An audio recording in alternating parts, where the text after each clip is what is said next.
सभी जने भगवान भोलेनाथ को व्रत रखत हैं, भगवान से नाना प्रकार की मन्नत मांगत हैं। तो आप लोगों की सेवा में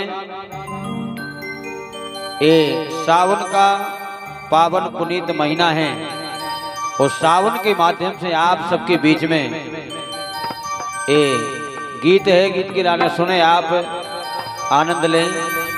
तो गीत लेकर आ रही हैं हमारी प्रियंका राज, तो इनकी मधुर आवाज में आज गीत के गाने सुने और आनंद लें। तो देखो, जैसे ही सावन को महीना लगो तो एक श्रीमती जी अपने श्रीमान जी से कह रही, का कह रही कि अब सुधर जाओ। अरे हरे, और का हमें महीना भर को व्रत करने। इतनी नहीं बिगड़े जितनी जानती हो। कह रही कि मैं तो सावन उपासी सोमवार सजनवा, मैं तो सावन उपासी सोमवार सजनवा, तुम तो नशा में नशाने हो। मैं तो सावन उपासी सोमवार सजनवा, तुम तो नशा में नशाने हो।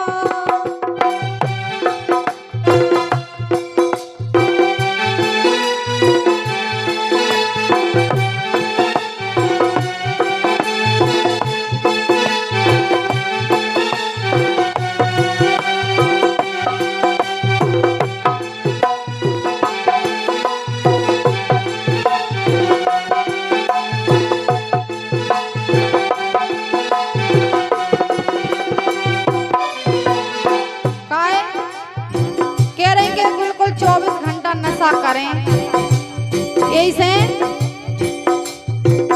ए अरे हाँ हो सजनवा, तुम तो नशा में नशाने हो।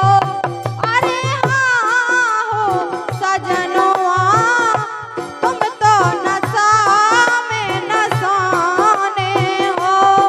मैं तो व्रत करे हो सोमवार सजनवा, तुम तो नशा में नशाने हो।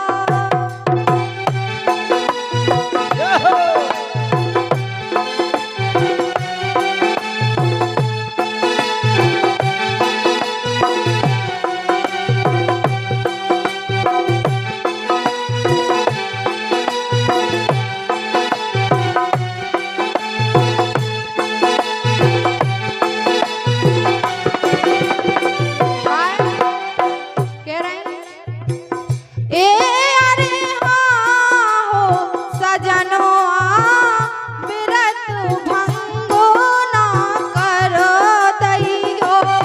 अरे हाँ हो सजनवा, व्रत भंगो ना करो दैयो।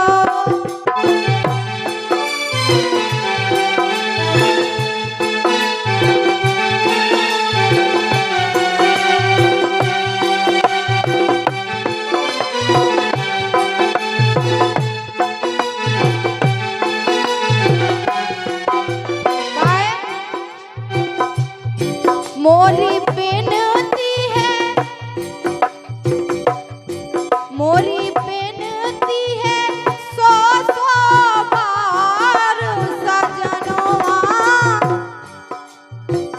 ए अरे हाँ हो सजनवा, तुम तो नशा में नशाने हो।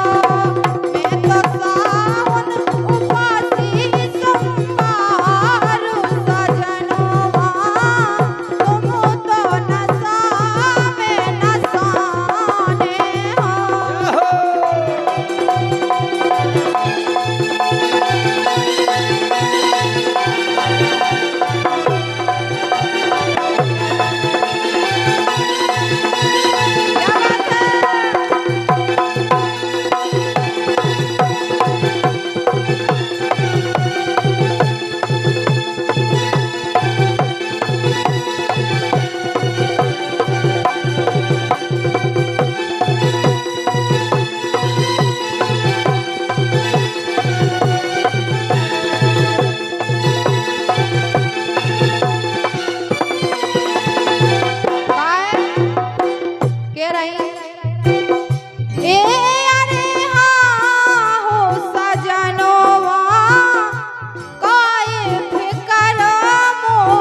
पौसी हैं तो हमें फराए ले जान दो। जान तो लेकिन अपने पीवे की तो खबर है। नहीं, अब कहीं हमने बिल्कुल विचार कर लो कि किया लेके अच्छा आओ मोखन लेके ना आए फरार सजनवा, तुम तो नशा में नशाने हो। मैं तो सावन उपासी सोमवार सजनवा, तुम तो नशा में नशाने हो।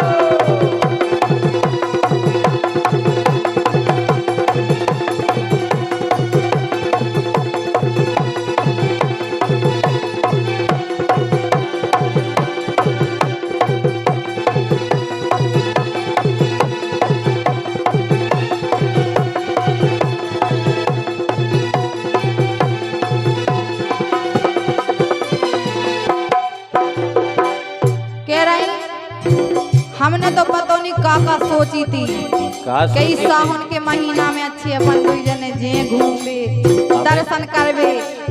चिंता नहीं करने, सावन के महीना में पक्की में चलने जटाशंकर। कह रही ए अरे हाँ हो सजनवा, अपनो जटा शंकर चलते। चल भी अरे हाँ हो सजनवा, अपनो जटा शंकर चलते।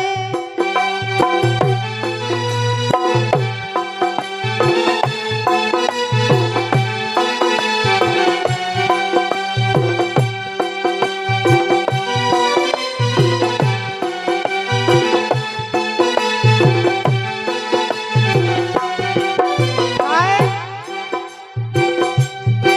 भोले बाबा का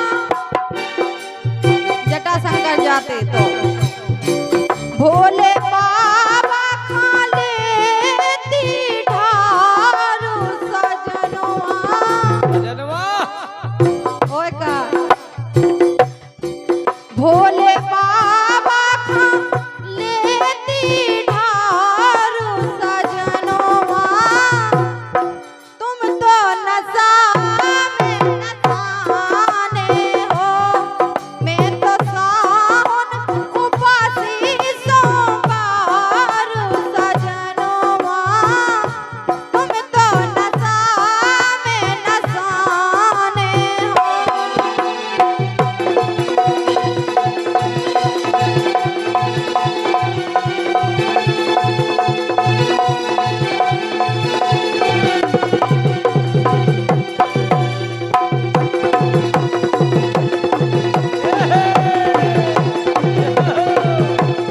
क्या बात है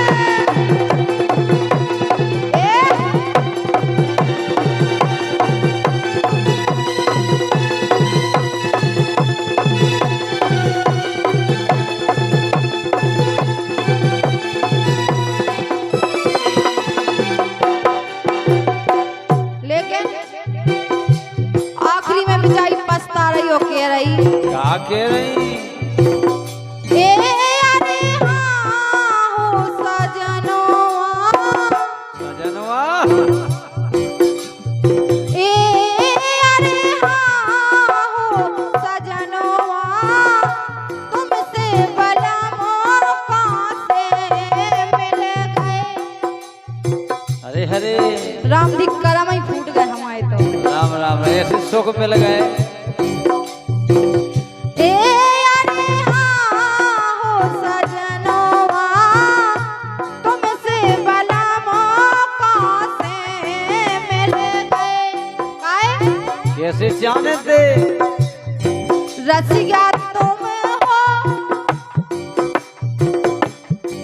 रसिया हो तो बड़े बेकार सजनवा।